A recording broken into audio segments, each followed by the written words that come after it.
Hey, give me about 7 minutes of your time and I'll lay down the foundations of creation for you.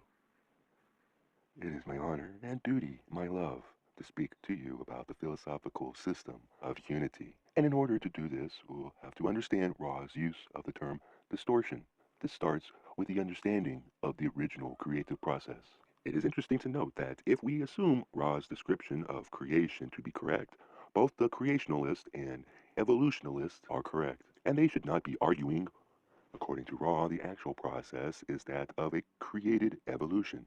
In session 27, recorded on February 21st, 1981, Ra says, Intelligent infinity has a rhythm or flow as of a giant heart, beginning with the central sun, as you would think or conceive of this, the presence of the flow inevitable as a tide of beingness without polarity, without finity, the vast and silent, all beating outward, outward, focusing outward until the focuses are complete.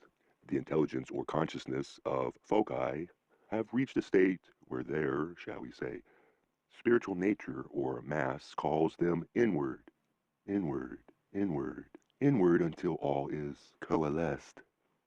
There is no difference between potential or kinetic in unity. The basic rhythms of intelligent infinity are totally without distortion of any kind. The rhythms are clothed in mystery, for they are being itself. From this undistorted unity, however, appears a potential in relation to intelligent energy. There are many things which will be spoken about in these video series, which are far beyond comprehension. But perhaps we can get a little idea of how things are, and by these clues help ourselves to reach a point of someday becoming aware of the meaning behind the descriptions. The matrix underlying all phenomena seems to be consciousness.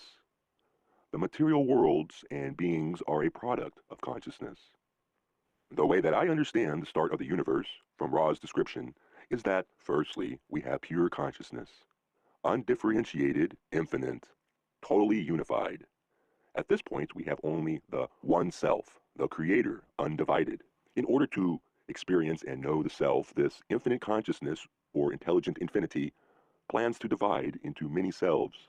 Before this process starts, there are no distortions of the one consciousness. Distortions are the product of this subdividing using the first distortion, total freedom of choice. The principle of free will is the first of the distortions from unity, and therefore is of primary importance.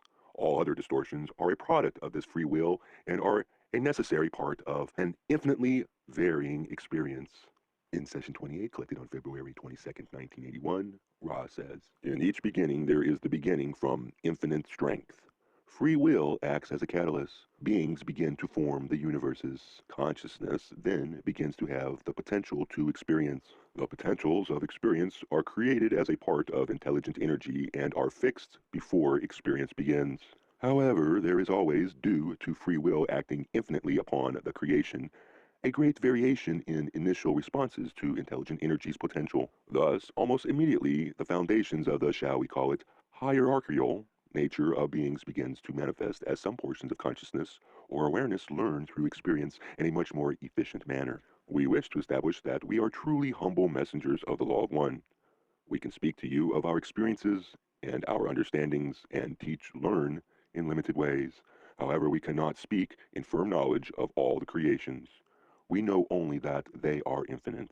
We assume an infinite number of octaves. However, it has been impressed upon us by our teachers that there is a mystery-clad unity of creation in which all consciousness periodically coalesces and again begins. Thus, we can only say we assume an infinite progression through we understand it to be cyclical in nature and, as we have said, clad in mystery.